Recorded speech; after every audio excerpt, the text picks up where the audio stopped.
Eu gostaria de solicitar a todos que abrissem a sua Bíblia, no Evangelho de Marcos, capítulo 2, e nós vamos ler do versículo 1 até o versículo 12.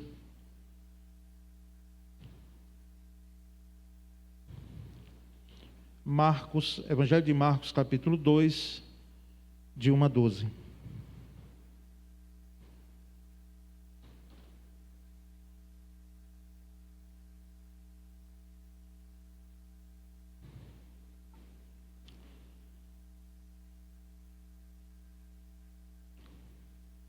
O tema dessa mensagem é vitória sobre o que nos paralisa. Eu leio a Nova Versão Internacional.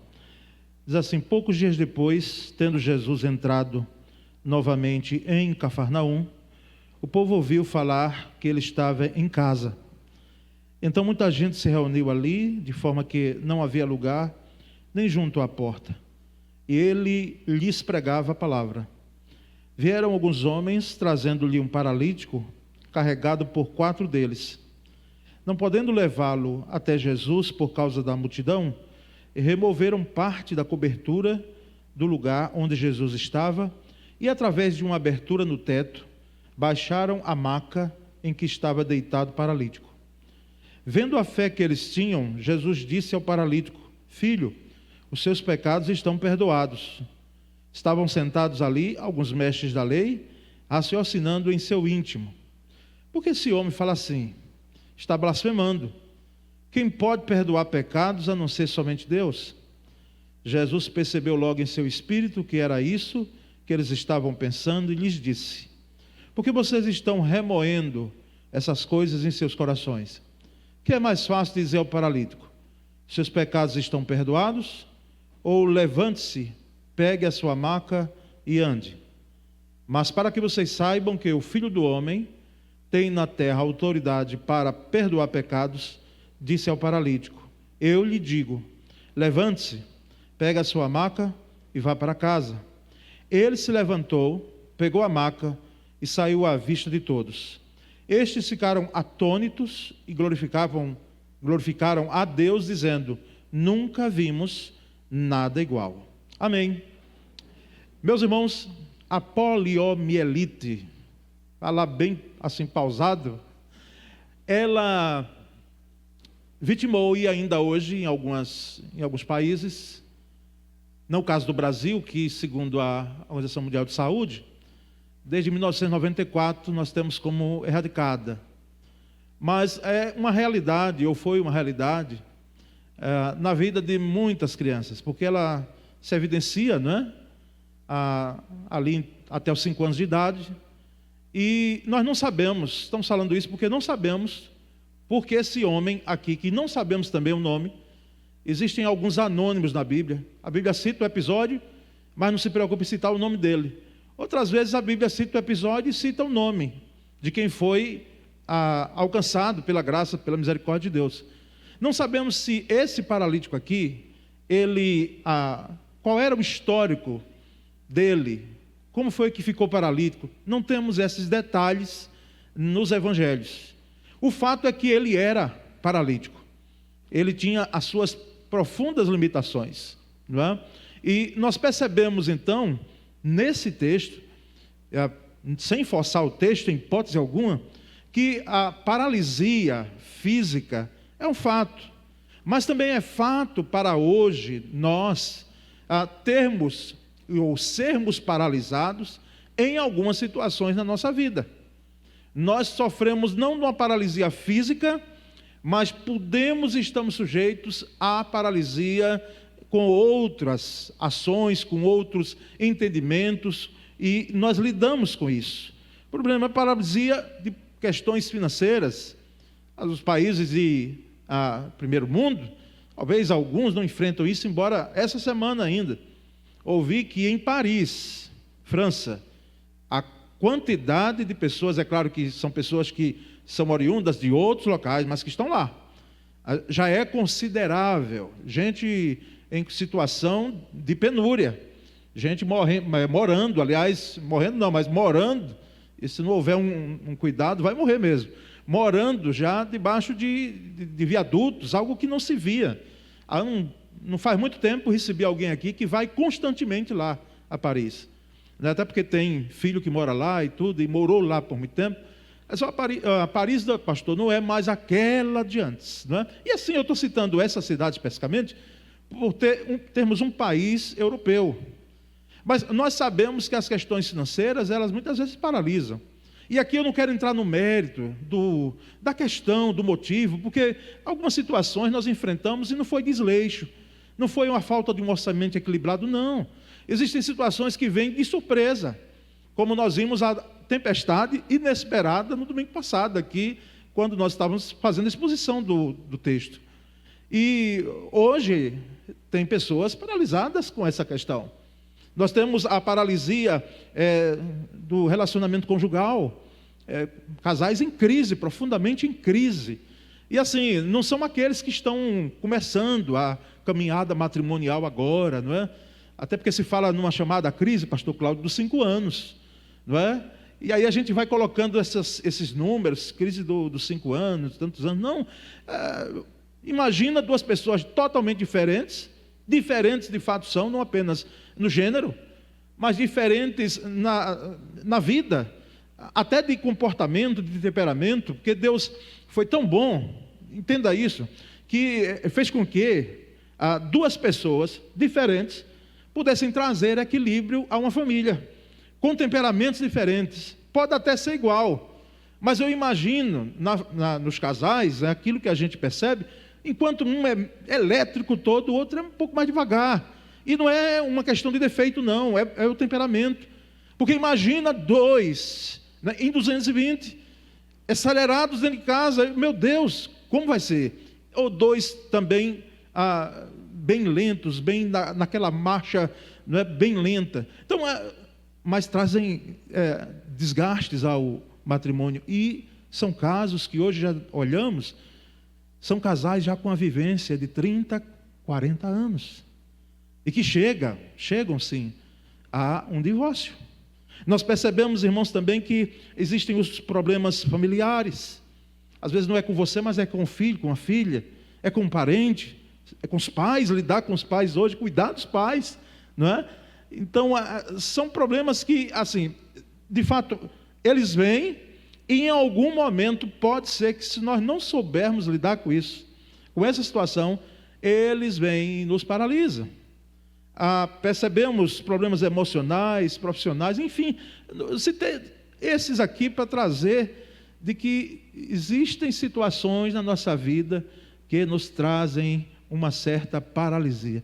Nós ficamos, lembra daquela brincadeira, os mais novos hoje aqui, essa geração digital não brincou, não sei se, creio que não, mas a minha geração pelo menos, e a de outros aqui, mais antigos que eu aqui de idade, vão lembrar daquela, tinha uma brincadeira que a pessoa ficava paralisado, né? E tinha que vir outro e tocar e salvar ali daquela situação. Não lembro o nome, não me pergunte.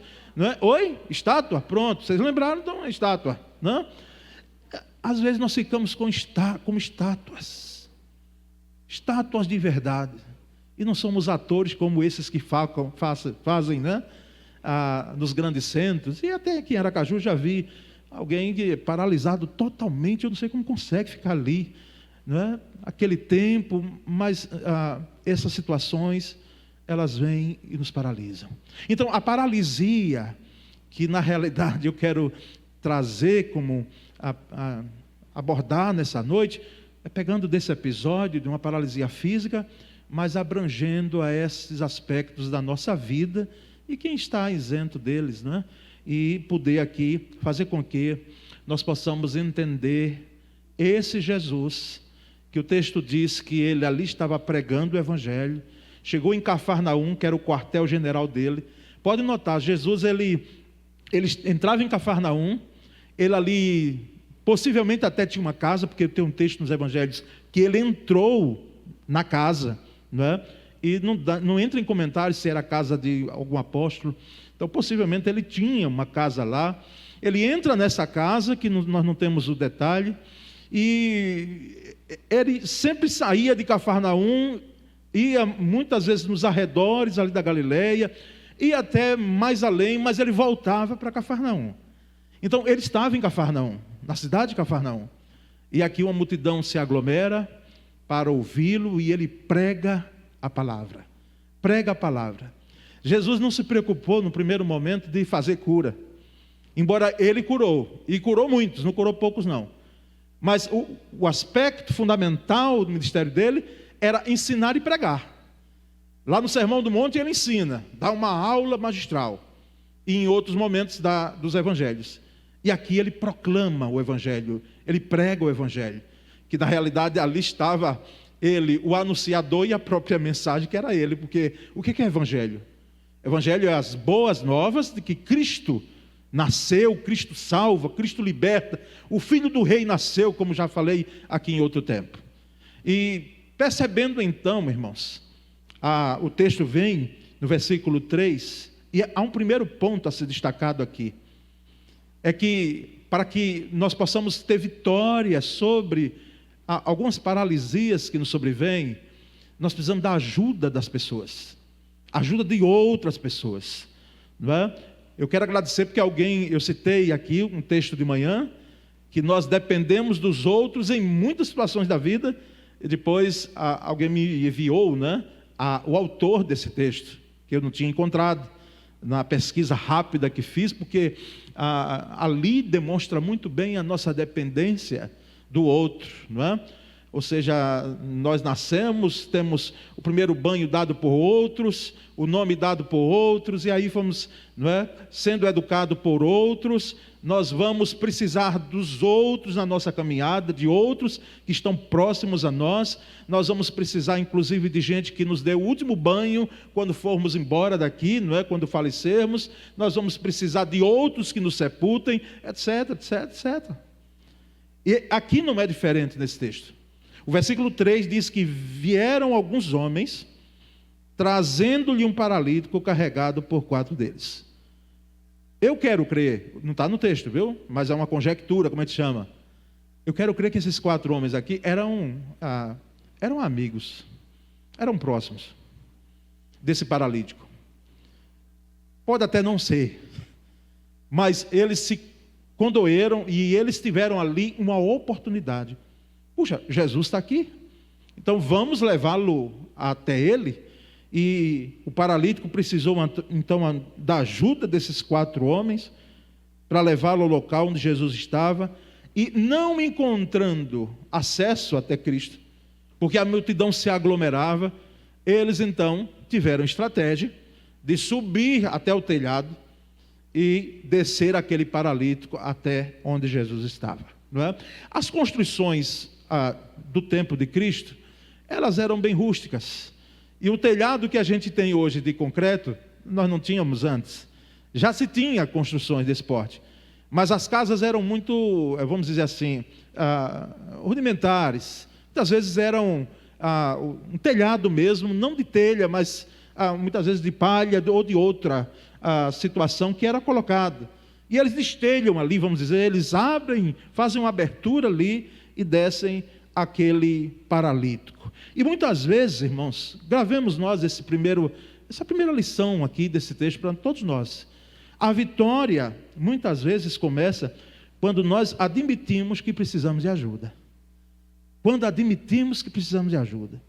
Olha, se você está com uma paralisia de algum motivo, uma situação difícil na sua vida, mas você não admite que você precisa de ajuda, então está muito difícil ser resolvido. A não ser que você mesmo, que eu penso que já tentou resolver, já buscou, já fez todos os cálculos possíveis, todas as imaginações, as estratégias pessoais que você criou, mas você olha para um lado, olha para o outro e diz, eu estou sem conseguir solucionar isso. E muitas vezes, não poucas, porque eu sei que nós não devemos estar saindo pedindo aí ajuda, até porque bastam hoje os trotes, né, de WhatsApp de alguém que a gente olha e diz, fulano de tal aqui, pedindo aqui essa ajuda, esse dinheiro, né, emprestado, basta esses aí. Mas a gente conhece, como eu penso que esses 4 aqui eram pelo menos conhecedores, né, porque senão eles não fariam isso, irmãos. E nós, muitas vezes, ficamos escondendo, ficamos maquiando a situação. Por isso que o tudo vai bem, quando às vezes a gente pergunta, às vezes a resposta não vem adequadamente. E aí tudo bem, aí a gente, para não entrar em detalhes, até porque é uma pergunta que é generalizada, está tudo bem, mas nem sempre está tudo bem. Nem sempre.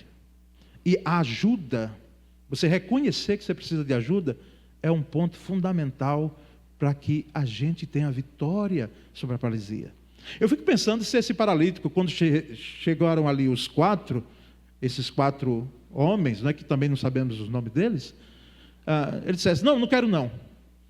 Não me ajudem aqui, eu não preciso da ajuda de vocês, podem sair. Ao contrário, ele submeteu-se, e aqui diz o texto que eles desceram, esse paralítico, até o Cristo. Nós não somos autossuficientes. Não somos. Nós precisamos uns dos outros. Precisamos. A cooperação, irmãos, sustenta-nos, ajuda a cooperação, sustenta-nos em tempos de fraqueza. O povo de Israel lutando com os amalequitas, isso lá em Êxodo 17, né? Nós temos lá a partir do versículo 12. E nós temos a intercessão de Moisés. O texto diz que quando Moisés levantava as mãos, ficava com as mãos erguidas, o povo de Israel prosperava na luta, na batalha. Mas Moisés estava cansado. As mãos pesadas de Moisés, porque eu já tive gente perguntando aqui, pastor, como eram essas mãos pesadas? Não, mãos cansadas. Imagina o dia inteiro quase de uma batalha, você ficar com a mão levantada. Não é? A mão erguida. Então, Arão de um lado, Ur de outro, sustentando a mão. Isso é ajuda. Ajuda na intercessão, no clamor. E aquela batalha foi vitoriosa, não é? E tanto é que o próprio povo cantou a vitória e disseram, Jeová Nissi, o Senhor é a nossa bandeira, não é? O Senhor é a nossa bandeira. Então, irmãos, nós precisamos da ajuda de outras pessoas. Precisamos. Nós percebemos ali no contexto de Neemias, não é? Na construção ali, na reforma do muro de Jerusalém, ele teve cooperadores. Neemias jamais faria aquilo sozinho, não faria em hipótese alguma.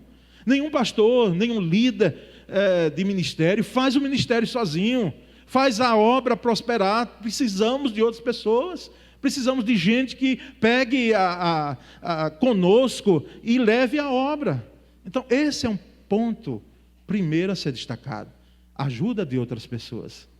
Agora, para que você receba ajuda, você precisa aceitar ajuda e você precisa dizer que você precisa de ajuda. Muitas vezes, não poucas. Porque às vezes você maquia tão bem, você esconde tão bem e até disfarça muito bem no rosto que está tudo bem e a gente pensa mesmo que está tudo bem. Segundo, irmãos, nós vamos perceber a determinação e fé para vencer os obstáculos. Essa vitória que nós temos que nos paralisa, situações que nos paralisam, é necessário determinação e fé.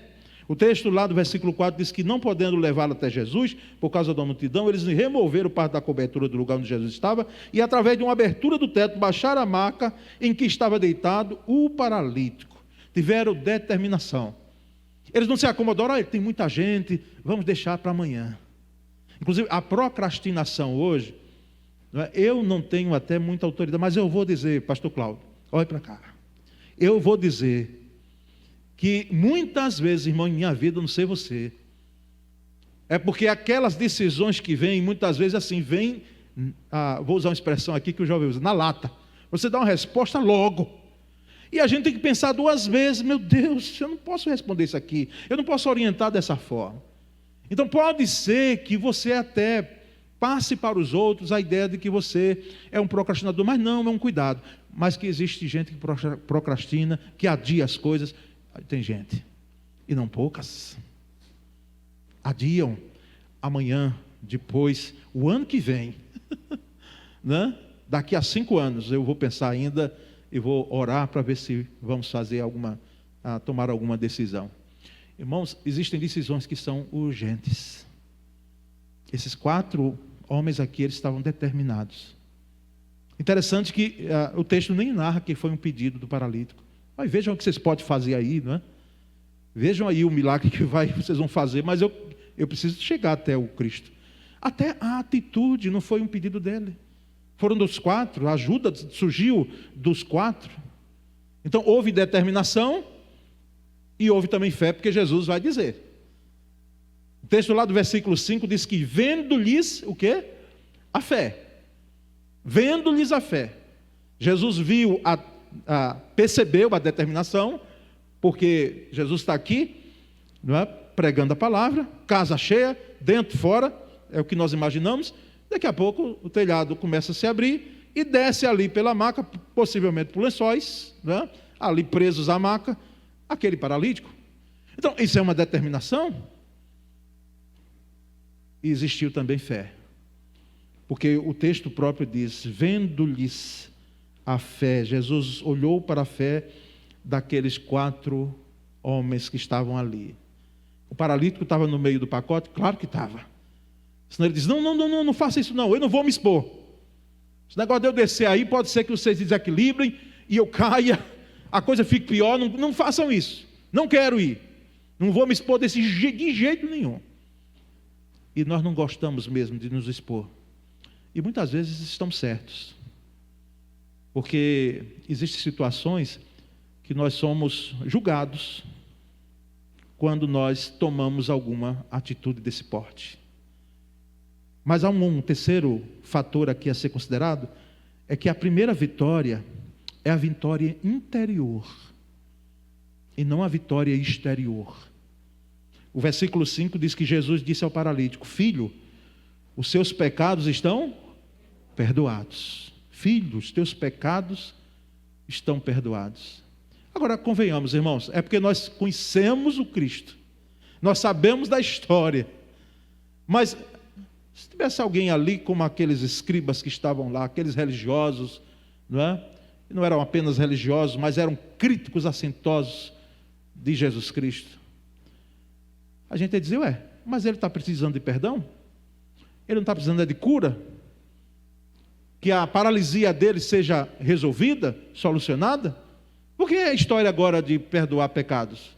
Isso aí é muito fácil, de boca para fora. Inclusive, vamos perceber adiante, que esses que ali estavam, os escribas e também fariseus, possivelmente ali, eles vão trazer uma implicação que para o judeu de fato era gritante. Porque quem é que pode perdoar pecados senão Deus? Como é que esse que nós vimos aqui, sabemos que onde ele nasceu, sabemos de onde ele veio, e agora com 30 anos ele está dizendo aí que ele é igual ao Pai, que ele vem e veio com a autoridade do Cristo, e inclusive está fazendo, de Deus, inclusive está fazendo a função de Deus, que é perdoar pecados. Por isso, irmãos, isso é tema para um estudo bíblico, para um debate. Nós podemos perdoar aqueles que nos feriram, numa instância de relacionamento humano. Agora, perdoar pecados, nem padre, isso, irmão, só Deus, nem padre, nem pastor, nem o crente mais zeloso espiritual que você conhece, ele não tem autoridade para perdoar pecados. Por quê? Porque na realidade, quem perdoa pecados é Deus. Mas aqui, aqueles críticos assintosos ali, eles não tinham um entendimento de que Jesus é Deus como nós temos hoje. E que inclusive hoje segmentos tidos como religiosos, como cristãos até, evangélicos, querem tirar a deidade de Cristo. Isso é antigo, é desde lá dos primórdios da igreja. E que não morreu. Vai sendo aí cada vez mais aparelhado, e há uma luta ferrenha em relação a nós dizermos que o que a Escritura tem sobre Jesus diz claramente que Ele é Deus, plenamente homem, plenamente Deus. Então Ele tinha autoridade para perdoar pecados. Mas a primeira vitória é a vitória interior, é a vitória da salvação. Aparentemente aqui Jesus ele frustrou as expectativas daqueles homens, aqueles 4 homens que chegaram ali, desceram o paralítico. Possivelmente frustrou a expectativa também do paralítico e frustrou as expectativas daquela multidão que estava ali, esperando que ocorresse um milagre físico, porque Jesus já tinha feito, já tinha realizado em outras pessoas, e Jesus vem e aqui ele faz com que a vitória interior, a vitória da salvação, seja superior ou primeira do que o tratamento exterior. Percebemos, irmãos, que essa vitória do interior, que eu estou chamando, mas que é a vitória da salvação, ela é mais importante do que a cura física. Embora para quem está doente, se você perguntar a alguém que está agora paralítico, o que é que você quer? O que é que você mais deseja? Nós sabemos que ele vai dizer, eu quero andar. Como aquele cego lá, Bartimeu, que Jesus próprio pergunta para ele, o que é que você quer que eu faça? Que eu veja, é claro. Se a pessoa é cega. Mas percebemos, irmãos, que essa primeira vitória, ela é mais importante do que uma cura física. Até porque o Evangelho de Cristo, o marketing, e nem tem marketing, marketing é coisa nossa, é coisa de homens. O Evangelho mostra Cristo Jesus que veio para salvar. E é uma salvação que ela está muito além das questões de cura e milagres que nós cremos. Nós batistas, nós não somos cessacionistas, ou seja, não ocorreu cura lá atrás e ninguém hoje pode mais ser curado. Jesus hoje não cura. Não cremos assim. Nós cremos que Jesus, quando quer, Ele cura. E cura completamente, perfeitamente, não é? Ele faz com o que Ele quer, quando quer. A uns cura, a outros não cura, porque é da vontade dEle, está dentro do espectro da vontade dEle. Quem somos nós para querermos aquilo que não nos compete? Mas nós percebemos aqui que qualquer outra vitória exterior, ela deve se iniciar com uma vitória interior.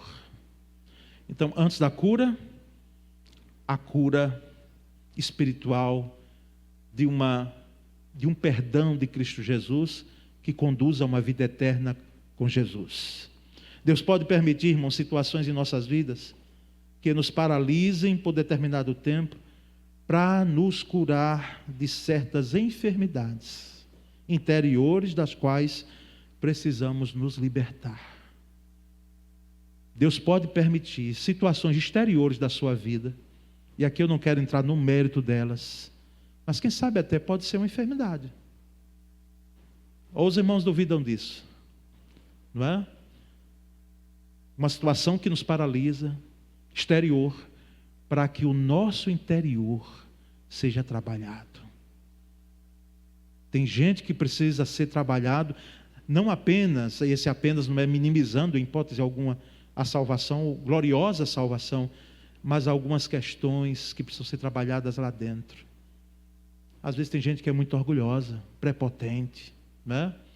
Se acha autossuficiente, não quer depender dos outros, é ignorante às vezes, mal educado, né?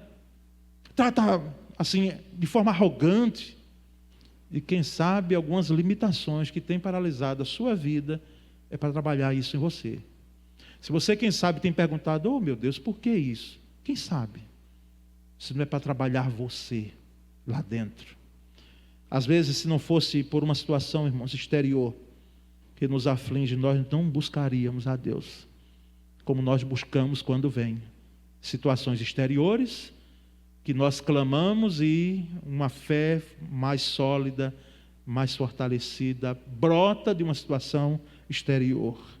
Nós, quem sabe, não daríamos a oportunidade de nos curar, ou de sermos curados, porque nós não temos poder de nos curar propriamente dito, mas de sermos curados interiormente, se não fossem as situações exteriores. Nós percebemos então, irmãos, que nos textos de 6 a 9, temos esses críticos, inclusive lendo comentários bíblicos dentro do texto, percebemos alguns comentaristas dizendo: aqui nós temos classes de pessoas, aqui nós temos pessoas que ajudam os outros, que chegam ali, pegam uma maca, se tem uma multidão, faz com que o paralítico desça até Cristo. Tem gente que é mão amiga para levar pessoas a Cristo, mas também nós temos os críticos de plantão, pessoas que criticam tudo, como nós temos aqui, que estavam sentados ali com os mestres da lei, raciocinando em íntimo: por que esse homem fala assim, desse jeito? Quem é ele, como nós falamos aqui, que tem esse, tal, dizendo aqui, está perdoados os pecados deste? E aí vem uma pergunta: quem é você aí nesse texto? Se você está do lado daqueles que ajudam e faz com que pessoas cheguem ao Cristo, ou se você está do lado daqueles que criticam, mesmo revestidos, me permitam, de uma religiosidade que é diferente de religião. A religião é boa, a religião onde faz ligar o homem a Deus, ela é boa, ela é saudável. Mas a religiosidade, como era a dos escribas, fariseus, e até os saduceus estavam aí nesse meio também, essa é doentia. E nós vamos percebendo, irmãos, então, há um último aspecto dentro desse texto, dos versículos 8 a 12, que Jesus é poderoso para mudar toda e qualquer situação. Jesus é poderoso para mudar toda e qualquer situação. Veja o que é que diz o texto aí de 10 a 12. Mas para que vocês saibam, dizendo Jesus, que o Filho do Homem tem na terra autoridade para perdoar pecados, disse ao paralítico: eu lhe digo, levante-se, pegue a sua maca e vá para casa. Ele se levantou, pegou a maca e saiu à vista de todos. E estes ficaram lá atônitos, glorificaram a Deus, dizendo: nunca vimos nada igual. Estes aqui, que ficaram atônitos e glorificavam a Deus, não foram especificamente os escribas ali, não foram. Os que glorificavam a Deus era aquela multidão que estava ali. Porque quem sabe os escribas e fariseus ficaram dizendo: rapaz, na realidade houve cura, mas vamos fazer o seguinte, esse homem é muito perigoso para nós. Vamos armar, fazer as situações com que nós possamos cessar essa ação dele. E eles conseguiram.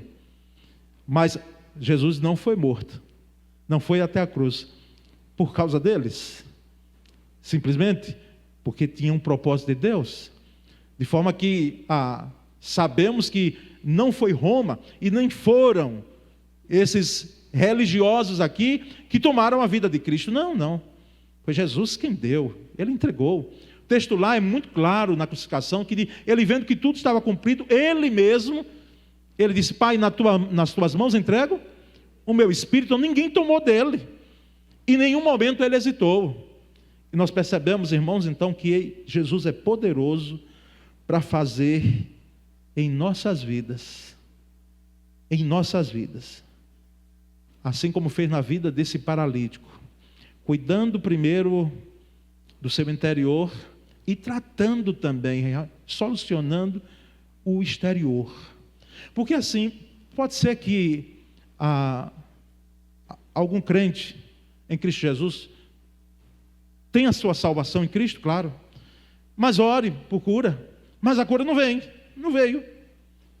Mas o fato da cura não vir ou não acontecer, seja pelos meios da medicina, como ouvimos aqui no testemunho passado, né? No momento missionário, onde o missionário que era médico ora para que a criança, se Deus quisesse, curar, mas a cura veio através da ação médica, que é cura pelo viés médico, sabedoria dada aos homens para que traga cura nesse sentido. Mas, irmãos, nós percebemos que muitas vezes, interiormente, essa cura vem para tratar algo interior e que tem um reflexo também no nosso exterior, não no aspecto da cura, mas daquilo que nós temos até na nossa vida, no nosso semblante. Quer uma prova disso? Ana, mãe de Samuel. Triste, cabisbaixa, inquieta, tinha uma concorrente em casa, que inclusive fazia com que ela ficasse muito mais envolta nas tristezas dela, e ela queria um filho. O Senhor me dá um filho. E o semblante dela era triste quando ela chega lá em Siló. E ela clama ao Senhor, ela busca ao Senhor, ela balbucia diante do Senhor. Ela pede ao Senhor o filho. O sacerdote ali pensa que ela está embriagada. E ela diz: não, meu Senhor, eu estava aqui derramando a minha alma diante de Deus, derretendo a minha alma diante do Senhor, pedindo ao Senhor um filho. E o texto diz, lá de Samuel, que quando ela saiu dali de Siló, do tabernáculo em Siló, o semblante dela já não era mais o mesmo. Então, assim, o que aqui na realidade nós queremos colocar aqui é que Jesus, que tem poder para curar, Ele trabalha conosco interiormente, e isso se reflete exteriormente, seja em ações, seja na nossa vida, seja nos aspectos que nós temos em relação a lidar com os outros.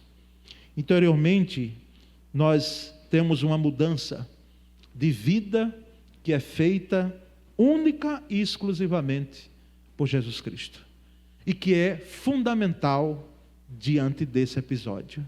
Aqui, irmãos, não quero minimizar a cura, porque o texto dá destaque à cura, mas mais do que a cura, o texto também dá destaque à relação de Jesus com aquele paralítico, em alcançá-lo pela graça, para que aquele homem não tivesse apenas uma solução física, mas ele tivesse uma solução interior.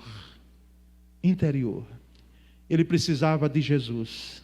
Ele não precisava só de uma cura, de uma solução exterior.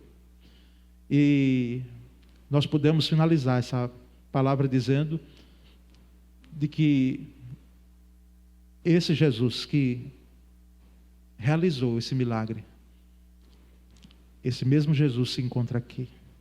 Ele está aqui em nosso meio. O seu Espírito Santo paira sobre nós aqui. E sabemos que como Ele é onisciente, Cristo também, a triunidade, Pai, Filho e Espírito Santo, Jesus se encontra aqui, não é? E Ele tem poder. Ele tem poder para curar a paralisia, solucionar a paralisia que você enfrenta hoje.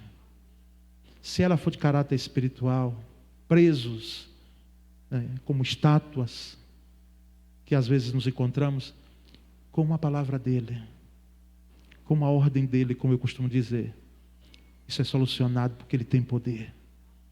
Seja exteriormente, Ele tem poder para agir.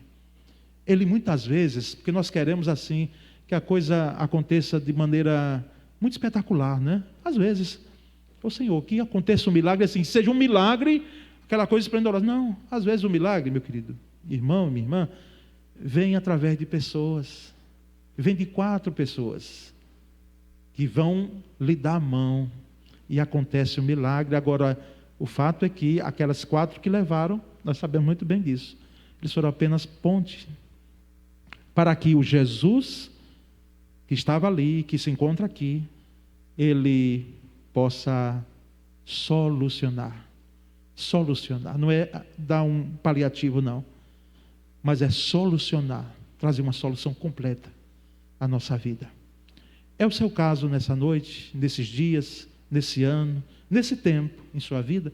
Tem algo que está lhe paralisando, feito você como estátua? É isso? Então Jesus aqui está, e em vez de descermos até Ele, Ele já desceu até nós, e aqui Ele se encontra, não é?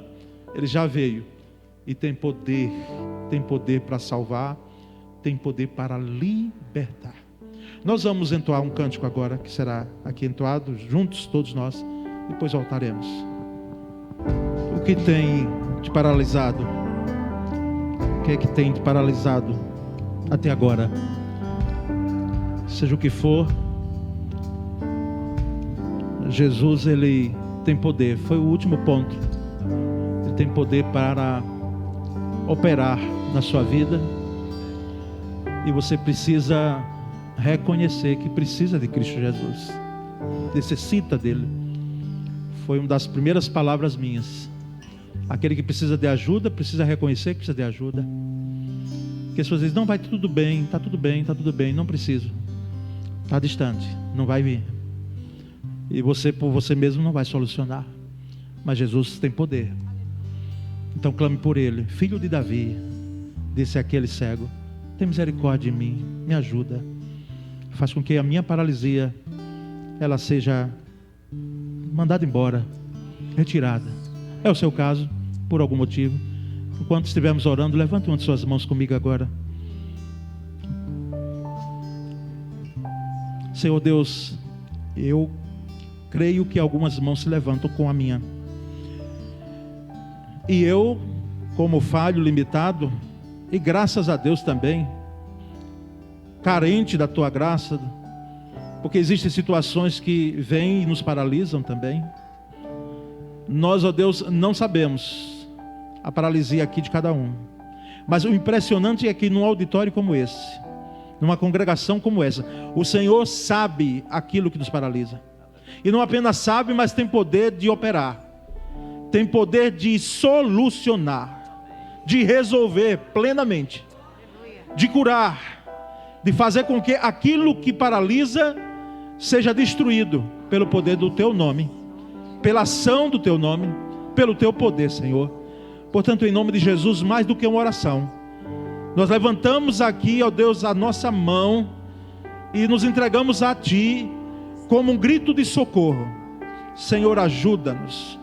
Faz com que, Senhor, a situação de estátua, venha o Salvador, venha o Libertador e nos toque para tirar desse estado que estamos, com a paralisia de situações ou de situação que nós enfrentamos agora.